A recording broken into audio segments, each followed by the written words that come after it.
In this lecture, we'll be looking at Chapter 9, Modernism, Abstraction, and the New Woman. Looking at abstraction in the early 20th century, Chadwick wants to explore three things. Number one, the extent to which its visual language derives from that of the decorative arts, particularly textiles and why. Two, how did fashion designs that resulted from geometric abstraction, when worn, come to signify modernity and, at the same time, to obscure very real kinds of social change that would ultimately erode the ideal of individual artistic freedom so prized by modern artists in the beginning of the century. And third, how are we to view the unusual fact that women functioned both as producers of the new visual culture and as signifiers of its meaning? What we'll see is fashion has played a complex, contradictory, and sometimes exceedingly unrealistic role in defining the attitude toward the art which we now think of as modernist. Modernity is both linked to the desire for the new fashion that expresses so well and culturally tied to the development of a new visual language for the 20th century, abstraction. For artists like Vasily Kandinsky, whose dates 1866 to 1944, who arrived in Munich in 1896, the move toward an abstract formal language carried with it an implicit threat, that of decoration devoid of content. His gradual move toward abstraction in the convergence of young distilled tendencies, embracing abstract ornamentation with a symbolic move toward inner significance and spiritual revolution influenced by symbolist poets. By the last quarter of the 19th century, the issue of reforming women's dress had become an inevitable aspect of wider feminist concerns. Much of women's prior fashion was now seen as a criminal manipulation and obstruction of female movement and breathing. Aesthetic, medical, social, and anthropological discourses finally converged in a fundamental redesign of the ideal female figure that replaced the corset's exaggerated and constricting curves with the more flexible and serpentine curvature of the modern body. The new healthy styles indicate a shift from earlier notions of clothing as indicating class and occupation to a more modern preoccupation with clothing as a means of creating identity. Kandinsky's experiments in fashion design also take into account the practical goals of the reform movement. His designs are important in identifying women's fashions as one of the arenas with which modern artists, determined to free themselves from repetition, explore new kinds of meaning. His companion, Gabriele Munther, whose dates are 1877 to 1962, arrived in Munich in 1901 in search of training. Here, women were forced to either seek private instruction or attend studios of the Association of Professional Women Artists. It was in Maran that both took the decisive step toward greater abstraction, reducing form to simplified colored shapes bound by darker contour lines. Munther synthesized the expressiveness of fauve color with ordered formal organization, often based on primordial forms. And you see this here in the portrait of Marianne van Verkift from 1909. The replacement of modeling by a heavy black outline are characteristic of her Murnau paintings in their debt to Bavarian glass painting. The translucent colors and flat, simple shapes also influenced Kandinsky. He moved toward pure abstraction between 1909 and 1912. And these new ways of thinking about surface plane became the carriers for the spiritual content which he believed would ultimately define the new art and remove it from the domain of the decorative. During the same years, artists in England and France were also abandoning naturalism in favor of stylized abstractions. In London, the major critical and theoretical voice was that of Roger Fry. Since 1910, Fry had been building a coherent theory of aesthetics upholding the supremacy of form over narrative content. The publication of Clive Bell's work Art in 1914, with its emphasis on significant form, also promoted an aesthetic in which design and color alone carry content. The Omega workshops associated with Fry and Vanessa Bell became a meeting place for like-minded artists and gave them livelihood through designing in decorative fabrics, furniture, pottery, and other small items.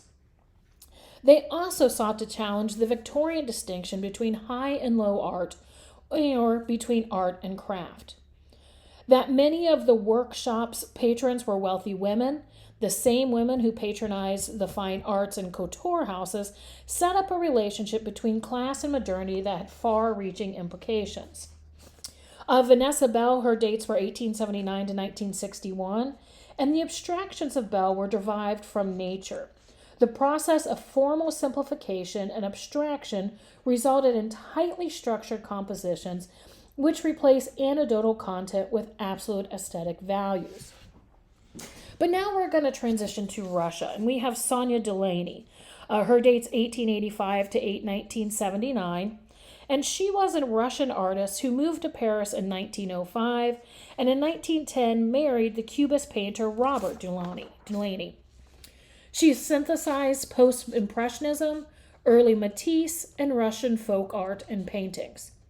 She soon became firmly convinced that modernity could be best expressed through a dynamic interplay of color harmonies and dissonances which replicated the rhythms of modern urban life. Her first piece of decorative art and first completely abstract work was a pieced quilt influenced by Russian peasant designs made shortly after the birth of her son in 1911. She did move away from painting, though, but she said this was to put her husband's career in painting first. Her work in textile and embroidery encouraged her to break down forms and emphasize surface structure. Her painting, Simultaneous Contrasts, which is in your book from 1912, reveals an interest in dynamics of surface design, which then became her primary concern. Dissatisfied with the inherent static qualities of painting as a medium, during the summer of 1913, she began to make simultaneous dresses in reaction against the drabness of current fashions. Their patterns of abstract forms were arranged both to enhance the natural movement of the body and to establish shimmering movements of color. In the 20th century, as we shall see, it was fashion which translated the principles of abstraction to and defined for modernity for the broad public. By 1913, the Italian futurists were exploiting the idea of clothing as a signifier for revolutionary modernism. Futurist attitudes toward feminism, however, were deeply compromised from the beginning by their cult of virility. Giacomo Balla, the movement's foremost theorist, proclaimed dress as an element in a philosophy of dynamic change and novelty in which futurism was to move out of the gallery and museum and into the streets. However, most of this future ideology was aimed at the male dress. Balla's manifesto owes much to Delaney's pioneering experiment, and the designs which resulted in both Paris and Milan marked the beginnings of a new wave in fashion which rose to general popularity a decade later. Nowhere is the defining of modernity more firmly rooted in social idealism than in Russian avant-garde. Russian art in the first decade of the 20th century was divided between artists who welcomed European innovations in the arts and those who believed that only by reference to their own cultural traditional idols Russian artists express ideas of any importance. The unusual importance of women in the Russian avant-garde, where they were treated as full equals, grew from the 19th century radical political movements in which women of the intelligentsia were motivated by a strong desire to serve the people. But their lasting success as producers of the new art owes much to the breakdown of traditional distinctions of fine and applied arts. Russian art in the years before the Revolution of 1917 developed along two broad paths. While some artists worked primarily in two dimensions, others emphasized construction, textile, and design. We have one of the artists, Natalina Govoracha, whose dates 1881 to 1962, and paintings like Rainus Garden Park, circa 1912 to 13, that you see on the left, fuse Fauvism, Cubism, and indigenous Russian decorative primitivism in the refracted rays of light with scatter color across the canvas surface. Artists were committed to developing a Russian national art. Futurist costume entered the Russian vocabulary in exhibitions, lectures, and demonstrations. The years from 1914, when Russia was forced into intellectual and cultural isolation, to 1917 are the zenith of the avant-garde movement in Russia, as many artists who were living abroad were forced to return home. The leading artists shared a belief in the coming political revolution and in the need to produce a new art for the people. Their search for a new aesthetic language compatible with the modern reality of industrializing Russia led them to anti-illusionistic, two-dimensional compositions in which the surface plane and/or painterly texture become the focus. But it was the needs of a revolutionary society which forced artists to abandon painting in favor of utilitarian applications of the principles of modernism. By 1921, productivism, which is the belief that art should be practiced as a trade and that the production of well-designed articles for everyday use was of far greater value than individual expression or experiment, dominated the teaching of art in Russia. Textile and dress design were central in productivist desire to fuse completely the artistic and technological aspects of production.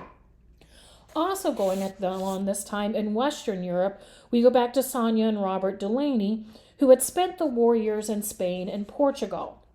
Delaney was resolved to find a market for her creations in the applied arts, so they moved to Madrid to earn a living. Her first opportunity came in ballet costume designs, and she designed the costumes for Cleopatra, one of the most successful ballets in the company's repertory.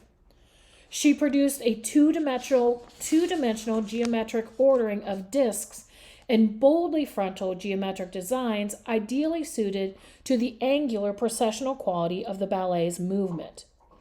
She soon opened a small shop which introduced modern design to Spain. Now they returned to Paris in 1921 and quickly became absorbed into the Dadaist milieu there.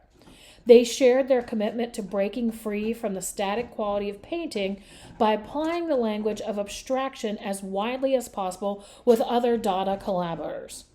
The Dada contempt for traditional painting as static, materialistic form, unable to communicate the vitality of modern life, found a sympathetic spirit in Delaney, but it was her employment of a variety of media and her liberal attitude to breaking down the distinction between art and craft that probably inspired the Dadaists. In 1922, she began producing embroidered and simultaneous scarves for sale.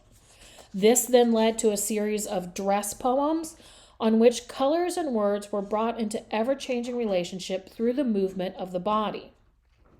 In early 1923, the Union of Russian Artists in Paris organized an evening of dance, performance, and exhibition at a popular dance hall frequented by avant-garde artists. Delaney designed a booth of modern fashions which displayed her scarves, ballet costumes, embroidered vests, and coats. It was her first presentation of clothing and design in a fully united exhibition setting in which artists and socialites joined together, fusing the production and consumption of the new image of the modern. And her designs were seen as representing the style of the future.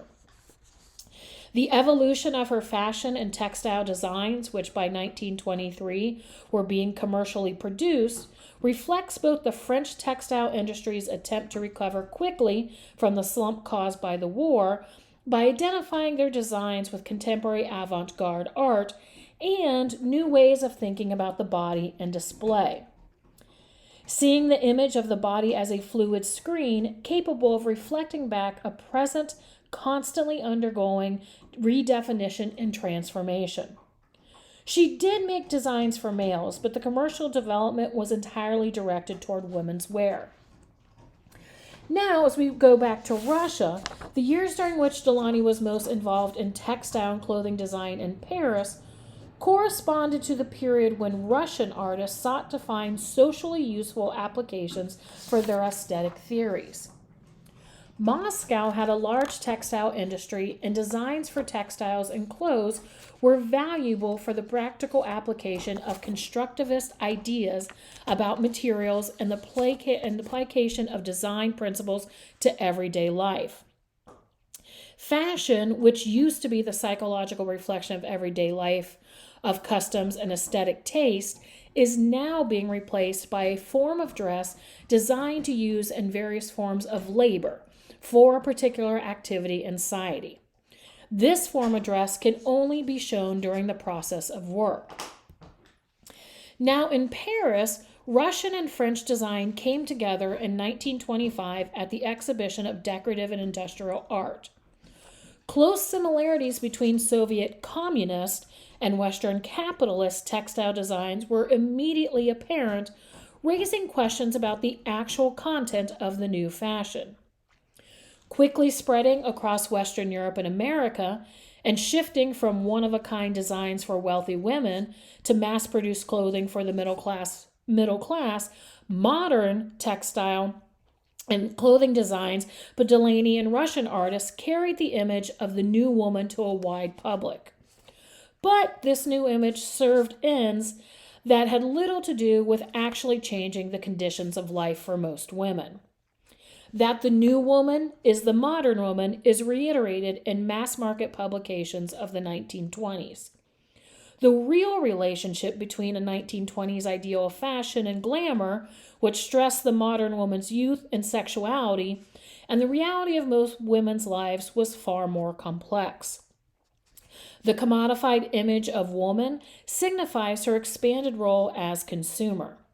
And manufacturers were happy to present women with reconstituted ideal, which gave much notice to their new identity as industrial workers and consumers. This manipulation of working women's independent purchasing power also masked her increasingly routine work life, as well as complex and far-reaching changes in the institution of the family that accelerated after the First World War. Working women's independent purchasing power threatened the traditional structure of the family and became the basis for an ideology of gender reactions which defined women as managerial in charge of consumption for the family. Men were still viewed as breadwinners, but women were now cultivated as general purchasing managers.